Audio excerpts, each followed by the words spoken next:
महावितरणच्या यमरूपी डीपी पासून बचावार्थ तळवडेत आज सत्यनारायण महापूजा व महामृत्युंजय अनुष्ठान।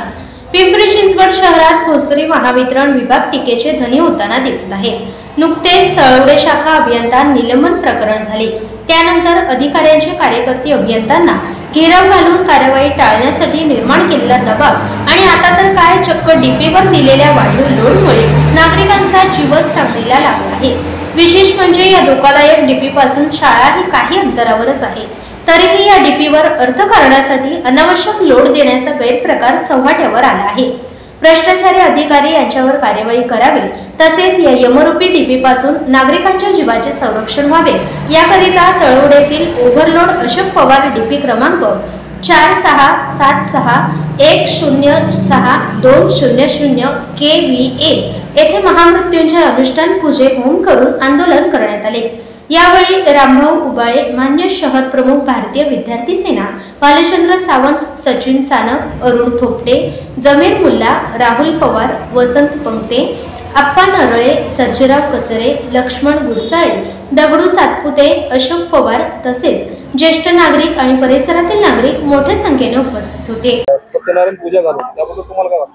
मला असं वाटतंय की आज खरोखर हे एक वाईट दिवस समजतो, कारण या डीपीची क्षमता 200 केव्ही आणि तुम्ही तिच्यावर लोड 500चा टाकलेला आहे। मला सांगा, जर एखादा फुगा घेतला आपण, त्या फुग्यात जर कॅपॅसिटी किती आहे त्याची हवा भरायची, त्याच्यापेक्षा जर हवा जास्त झाली तर फुग्याचा काय होईल? स्फोट होईल। त्याच पद्धतीने या डीपीचा जर स्फोट झाला तर इथं शाळा आहे, राहणारे लोक आहेत, त्यांचं काय होणार हे महावितरणाने लक्षात यायला पाहिजे। आणि हे जेवढ्या रुपीनगर मध्ये डीपी आहेत आणि त्यांच्यावर जो लोड जास्त दिलेला आहे तो कमी करून सगळ्यांचं जीवन सुरक्षित राहील असं महावितरणाने करावं, असं आमचं ज्येष्ठ नागरिकांचं म्हणणं आहे। शाळेजवळ हा डीपी जो बसला आहे हा कमी व्याजचा आहे आणि शाळेच्या मुलांना कधीही त्याचा स्फोट झाला तर त्याला शाळेच्या मुलांना धोका आहे आणि शेजारील लोकांना सुद्धा धोका आहे। त्यामुळे MSCBने हा याची संरक्षक कामगिरी करून नवीन हे करावे। अधिकरण उपविभागातील तळवडे शाखा कार्यालयाच्या अंतर्गत या तिन्ही अधिकाऱ्यांनी म्हणजे अतिरिक्त कार्यकारी अभियंता आणि 2 सहाय्यक अभियंता यांनी हा 200 केव्हीचा ट्रान्सफॉर्मर याच्यावर 554 केव्हीए लोड असताना देखील एका इमारतीसाठी याचा लोड फक्त 62 केव्हीए असा दाखवून त्याच्यावर 100 केव्हीएचा अजून वीजभार टाकलेला आहे आणि याच्यामध्ये लाखो रुपयाचा मलिदा टाकलेला आहे। त्याचबरोबर या तळवडे शाखा कार्यालयाचे सहाय्यक अभियंता रमाकांत गर्जे यांनी महावितरणचा अजून एका इमारतीमध्ये 5 लाखाचा महसूल बुडवलेला आहे आणि तो भ्रष्टाचार आमचे शिवसेना रुपीनगरचे विभाग प्रमुख नितीन बोंडे आणि पिंपरी चिंचवड इलेक्ट्रिकल कॉन्ट्रॅक्टर असोसिएशनचे आमचे सचिव यांनी तो भ्रष्टाचार उघडकीस आणला। त्यानंतर देखील या प्रशासनाने 15 दिवस त्यांच्यावर कुठलीही कार्यवाही केली नाही। एका अभियंत्याला त्याच्यामध्ये फक्त रमाकांत गर्जे यांना निलंबित केला असता हे सर्व महावितरण मधले आज अधिकारी एकत्र येऊन त्यांनी एक दिवस महावितरणच्या कार्यकारी अभियंता यांच्या ऑफिसमध्ये ठिय्या मांडला। म्हणजे कंपनीचं 5 लाखाचं एका अभियंत्याने नुकसान केलेलं आहे, याची शहानिशा होऊन त्याच्यावर कारवाई झाल्यानंतर देखील या भ्रष्ट अधिकाऱ्याविरुद्ध हे सर्व अधिकारी एकत्र आले आणि आताची परिस्थिती अशी आहे की भोसरी महावितरण कार्यालयामध्ये तसेच पुण्यामध्ये आता अधिकाऱ्यांनी काय केलंय, असहकाराचं आंदोलन तयार केलेलं आहे।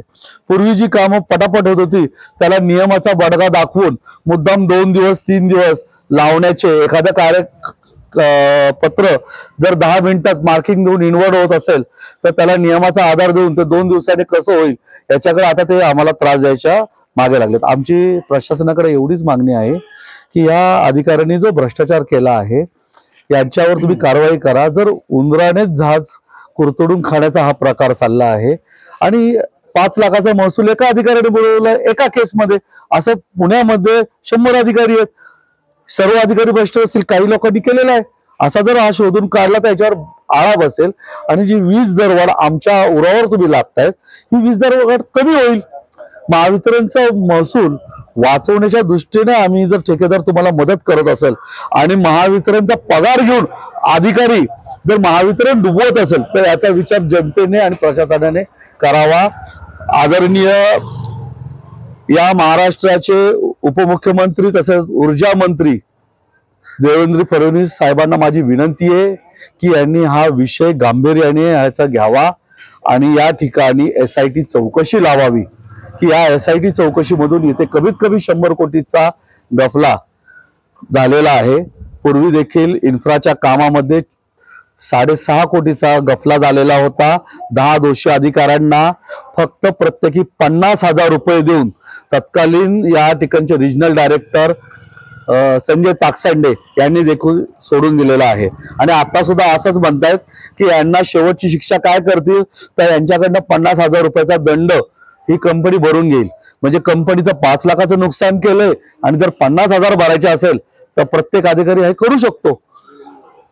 तरी आहे की या अधिकाऱ्यांवर कठोर कारवाई व्हावी आणि पोलिसांमध्ये FIR दाखल व्हावा। कारण एक कंपनीचं नुकसान झालेलं आहे, कुठलीही खाजगी कंपनीत असं नुकसान झालेलं असेल तर ती कंपनी त्वरित FIR दाखल करते। जर यांनी FIR दाखल नाही केला 15 दिवसात तर आम्ही आमच्या वतीने कोर्टात जाऊन FIR दाखल करू।